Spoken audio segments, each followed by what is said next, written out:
Have you ever been to the National Heroes Park in Kingston, Jamaica? No? Let's take a tour. Many people think that the National Heroes Park only has national heroes inside it. But did you know it's not only national heroes that are buried here? For true. First, you have Frederick Toots Hibbert. He was one of Jamaica's greatest musical pioneers. Lead singer of Toots and the Maytals, Hibbert helped shape ska, rocksteady, and reggae music itself. In fact, it was his 1968 song, Do the Reggae, that gave the world the word reggae.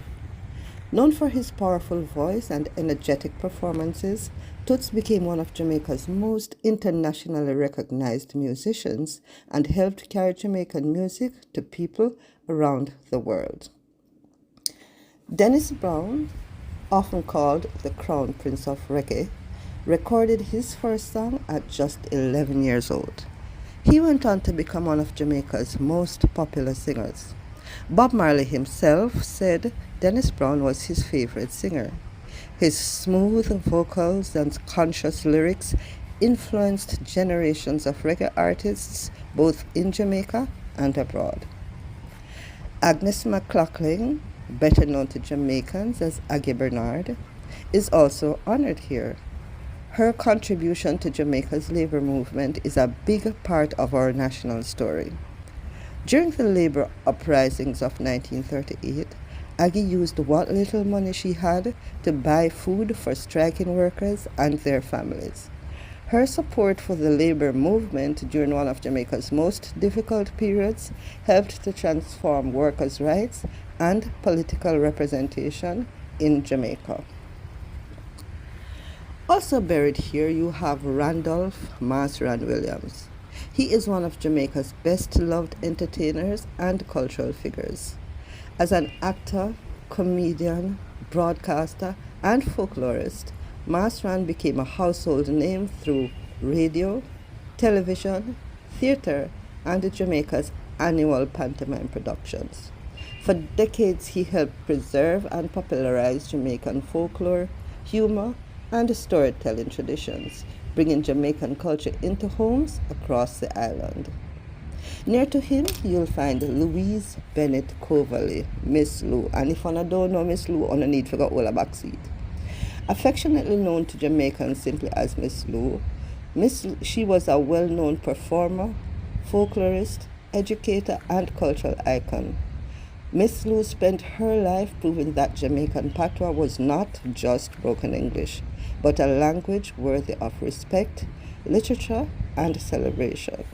She used her poetry, performances, radio programs, and television appearances to give generations of Jamaicans permission to take pride in their own voice and culture.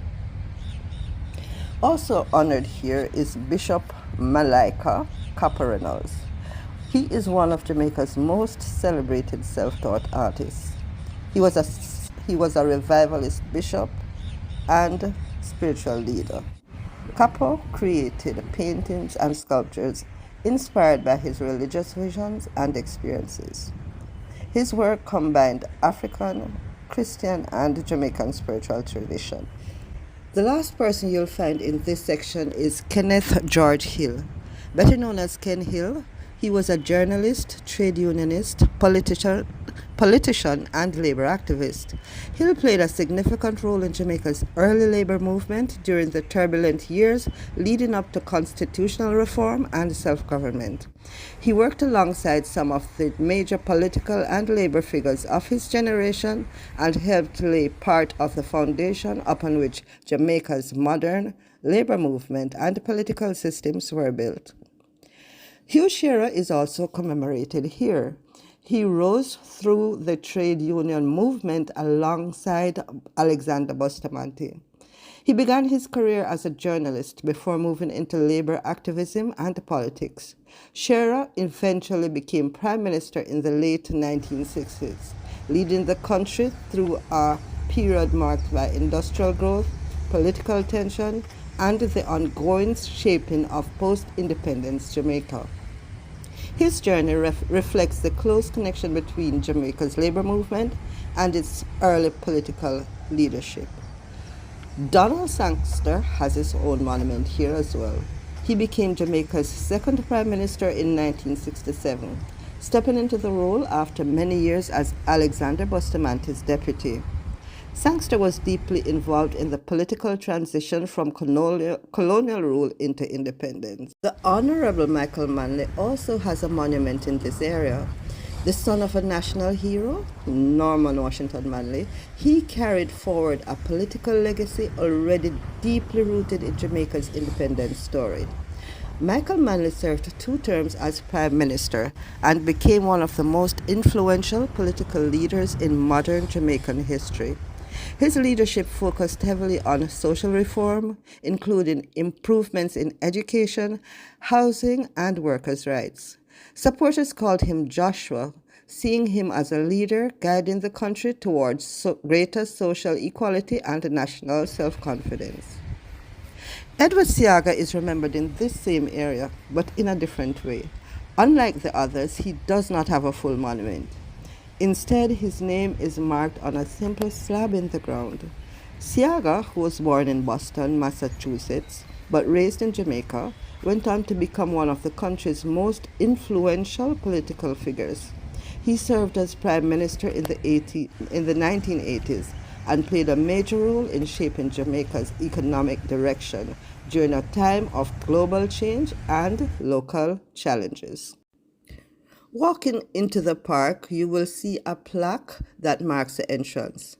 This details where you can find, different parts of the park. Further along, you will find a shrine that stands to the Jamaican men who served and died in war. This is a quiet reminder that Jamaica's military history stretches far beyond our own shores. From there, the path leads to Sir Alexander Bustamante and his wife, who are buried together in one monument. Bustamante became Jamaica's first Prime Minister and remains one of the country's most recognizable political figures. Before entering politics, he worked as a businessman and labor organizer, and during the turbulent labor uprisings of 1938, he emerged as the voice of ordinary working Jamaicans. He founded the Bustamante Industrial Trade Union, one of the largest trade unions in the Caribbean, and later led Jamaica into independence in 1962. Nearby stands the monument to Norman Washington Manley, who rests here along with his wife, Edna Manley. Norman Manley, who was Bustamante's cousin and a political rival, is often described as one of the architects of modern Jamaica. A decorated war veteran, lawyer, and statesman, he founded the People's National Party in 1938 and spent decades campaigning for self-government and national development. Although he never became Prime Minister of an independent Jamaica, many historians argue that without Norman Manley's efforts, independence itself may have been delayed. Beside him is his wife Edna Manley, widely regarded as the mother of Jamaican art, whose sculptures and artistic leadership helped shape Jamaica's cultural identity. Next, we come upon Marcus Mosiah Garvey, whose monument is one of the most prominent in the park. Garvey's influence reached far beyond Jamaica's shores. Born in St. Anne, he founded the Universal Negro Improvement Association and became one of the most important voices for Black pride, Black economic independence, and Pan-African unity in the 20th century. Decades before civil movements gained international attention, Garvey was already encouraging people of African descent around the world to take pride in their history and culture. His ideas influenced leaders from Malcolm X to Martin Luther King Jr., and today he remains one of the most internationally recognized Jamaicans in history. Further along stands Nanny of the Maroons. She is the only woman among Jamaica's national heroes. Nanny lived during the early 18th century and led the Windward Maroons in their resistance against British colonial forces.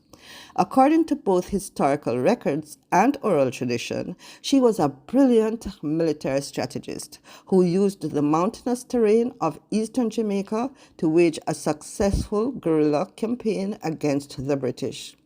For many Jamaicans, Nanny represents resistance, survival, and the refusal to accept oppression.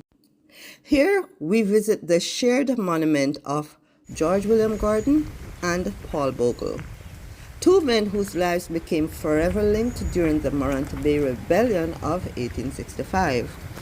George William Gordon was a businessman, politician, and outspoken advocate for poor black Jamaicans who repeatedly criticized the colonial government for their poverty and injustice faced by ordinary people. Paul Bogle, a Baptist deacon from St. Thomas, became the public face of that frustration when he led hundreds of followers in protest at Maran Bay. The rebellion was quickly and brutally suppressed. Bogle was captured and executed, while Gordon, despite not participating in the uprising itself, was arrested, tried under martial law, and executed as well. Their deaths shocked both Jamaica and Britain and exposed the harsh realities of colonial rule. Today, they stand together in National Heroes Park as symbols of resistance, political activism, and the struggle for justice. Nearby stands a monument to Sam Sharpe, whose fight began more than 30 years earlier. An enslaved Baptist preacher from Western Jamaica, Sharpe organized what became known as the Christmas Rebellion of 1831. It was the largest slave uprising in Jamaica's history. Although the rebellion was eventually crushed and Sharpe was executed, historians widely agree that the scale of the uprising helped accelerate the movement to abolish slavery throughout the British Empire. Today, Sam Sharpe is remembered not only as a Jamaican national hero, but as one of the most important figures in the global fight against slavery. For me, revisiting the National Heroes Park as an adult, one thing has become very clear to me. They were not all the same. All our heroes were not the same. Some were politicians, some were rebels, some were labor leaders, and some were freedom fighters. They disagreed with one another, fought different battles, and lived in very different periods of Jamaican history. Yet all of them, in one way or another, helped shape the Jamaica we know today. If you've watched this far, thanks for watching. Thanks for staying with me. My name is Claudette and I am your Jamaican Gypsy Granny. If you enjoyed this video and would like to know more, remember to subscribe, share the video, leave me a comment. What did you learn that you didn't know before in today's video about our national heroes? And also, if you want to learn more about moving to Jamaica, please check out my Moving to Jamaica series where I have all the information you need of moving to Jamaica.